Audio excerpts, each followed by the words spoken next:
कुशल प्रशासन की बात की थी। मुझे दुख हुआ ये बात जानकर कि लगभग 1,40,000 हमारी बहन बेटियों पर अत्याचार हुआ और राजस्थान जैसा राज्य, यहाँ एक दिन में 12 बलात्कार की घटनाएं हों, उसकी जवाबदेही यहाँ की सरकार की बनती है।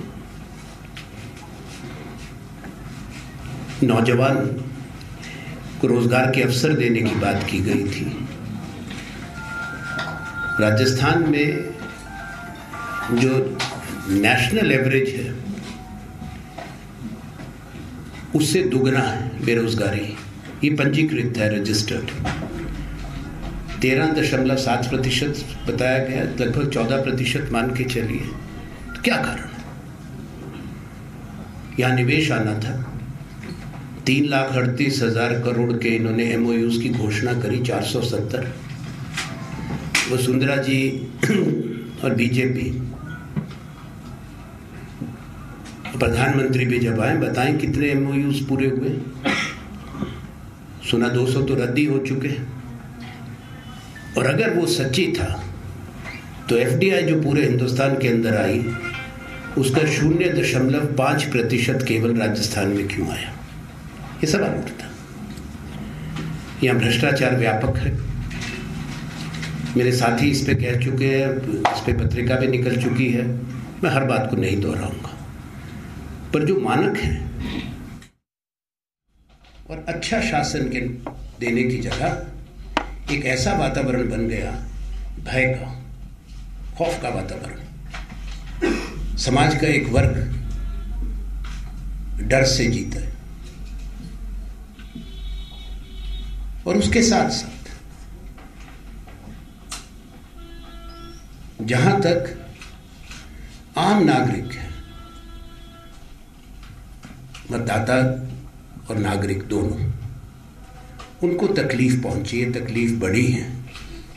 प्रश्न ये उठता है कि क्या पिछले 5 साल में राजस्थान की जनता खुशहाल हुई? उसका उत्तर नकारात्मक है। दूसरा, केंद्र में 4.5 साल हो गए नरेंद्र मोदी जी की सरकार के, तो कुछ महीने रह गए सरकार को जाने के, चुनाव होने के। तो मैं ये मानकर चलता हूं जब मैं कह रहा हूं कि जाने का, क्योंकि वहां भी निश्चित रूप में विदाई है। पहले जयपुर में विदाई होगी इस सरकार की और फिर विदाई, भव्य राष्ट्रीय विदाई नरेंद्र मोदी जी और बीजेपी की होगी, जो 5 साल उन्होंने भारत के लोगों को कष्ट दिया, 4.5 साल अपने गलत फैसलों से। क्योंकि राजस्थान भी उतना ही प्रभावित होता है, अनुकूल या प्रतिकूल, जो देश का वातावरण है, देश के जो सरकार काम करती है, उससे देश का हर राज्य प्रभावित होता है। माननीय प्रधानमंत्री जी ने 2 करोड़ रोजगार 1 साल में देने का वायदा किया था। ये क्रूर मजाक है अगर हर चीज को जुमला कह दिया जाए। वो रोजगार नौजवान को नहीं मिला जिन्होंने विश्वास किया और बड़ा मत दिया उनके पक्ष में। जनादेश सच बोलकर लेना चाहिए, मेरी प्रधानमंत्री नरेंद्र मोदी जी को सलाह है।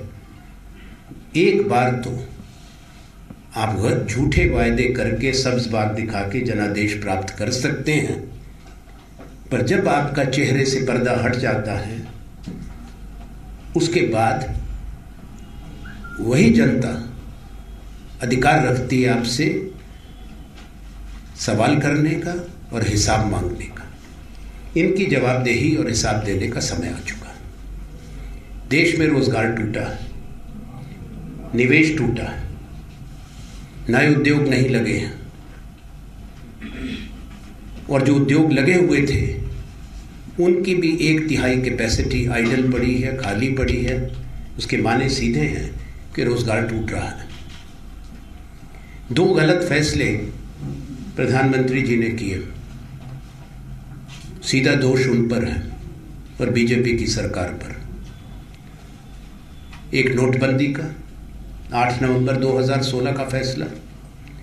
किसी प्रजातंत्र में किसी प्रधानमंत्री ने अपनी देश के लोगों का पैसा नहीं छीना और न ही अपने देश को कलंकित किया दुनिया के सामने, ये कहकर कि भारत की जो पैसा था, जो 86% नकदी थी, जिसको रद्द किया गया 15,41,000 करोड़, 500 और 1000 के नोट 86% बनता था, उसको रद्द किया ये कहकर कि ये काला धन,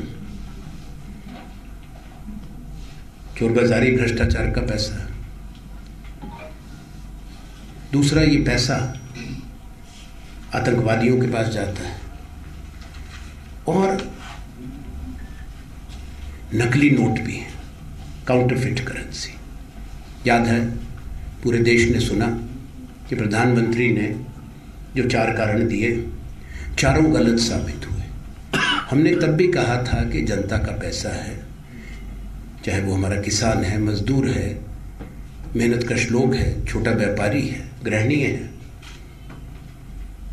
और खास थोड़ी नकदी वो रखते हैं जिनके यहाँ बैंक की शाखाएं नहीं। 6.5 लाख गांव हैं भारत के अंदर, 1,40,000 बैंक की शाखाएं हैं। कहाँ रखेंगे? जिनके पास थोड़ा पैसा है, 5,000, 10,000, वो रखते हैं, जरूरत पड़ती है उनको। और प्रधानमंत्री ने उस पैसे को, बेईमानी का पैसा, काला धन, रिजर्व बैंक के पास वो पैसा वापस चला गया। पर उस पूरे पैसे की वापसी में बीजेपी ने पूरे देश में एक बहुत बड़ा मनी लॉन्ड्रिंग प्रोजेक्ट बनाया। वो गरीबों का पैसा जो उन्होंने भुगतान करना था, बैंक में जमा करना था, नए नोट देने के बहाने उससे भी काफी कमाई जो हमको मालूमात है वो हुई। और रिजर्व बैंक के पास 99.4% पैसा वापस आ गया।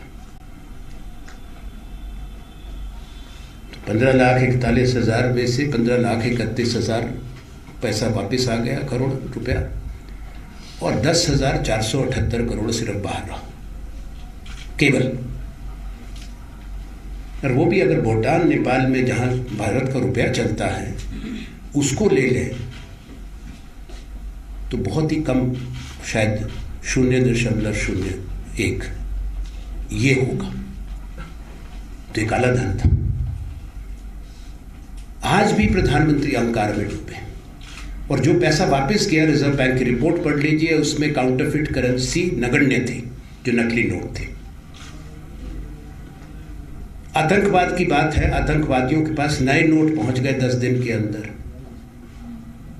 कश्मीर में आतंकवादी हमला हुआ था, 10 दिन के अंदर 2000 के नए नोट उनके पास मिले।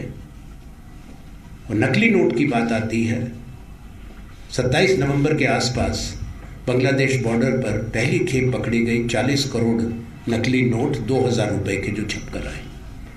और सबसे आसानी से 2000 के नोट की नकल हो गई और देश के दुश्मनों ने बाहर उसकी नकल करी। और काले धन से लड़ने का प्रधानमंत्री को ये भी एक शोध का प्रश्न है कि काले धन से लड़ने, अगर सही माने में लड़ा जाता है तो छोटे नोट को, छोटी डिनोमिनेशन के नोट को रद्द करके बड़ा नोट नहीं लाता। 500 रुपए को खत्म कर दो, 1000 को खत्म कर दो और 2000 का नोट ले आओ। ये काले धन से लड़ने का एक नया तरीका बीजेपी ने निकाला। छोटा नोट हटा के बड़ा नोट, ताकि इन लोगों के पास जमा करने का आसान काम हो जाए। पर हुआ क्या? करोड़ों लोगों का रोजगार टूटा। जो मजदूर थे, फैक्ट्री में काम करते थे, दिहाड़ी करते थे, वो वापस गांव लौट गए। केवल मनरेगा पे अपने परिवार का पालन पोषण करने के लिए निर्भर हो गए, मजबूर भी हुए। कारखाने बंद हुए, व्यापार बंद हुए, कई हमेशा के लिए बंद हो गए, जो शायद कभी ना खुले। इस चोट से आज भी हिंदुस्तान नहीं उभरा। सबसे ज्यादा तकलीफ गरीब आदमी को हुई, छोटे व्यापारी को हुई, गृहिणियों को और किसान को हुई। जिनका यह पैसा टूटा है। अगर बैंक में भी पहुंचा है तो 60%, 70% पहुंचा उनका, और बाकी 30% गायब कर दिया गया है, जो राष्ट्रीय प्रोजेक्ट बना था। मैं आज इसको कहता हूं बड़ी जिम्मेवारी के साथ, ये एक बड़ा स्कैम मोदी सरकार का था, एक और भी है। तो